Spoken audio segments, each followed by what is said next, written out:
Alright, here is my July order. Then I'm going to pick up the first 3 shades.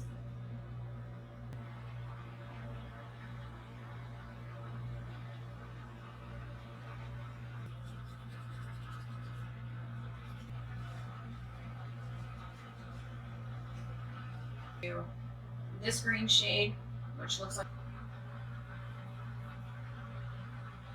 a little bit more, and same with the blue. The blue feels very delicate in the pan, like it's gonna like break and fall out.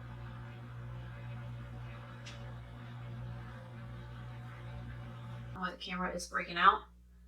There we go. Then we have this one here that's like a beigey silver.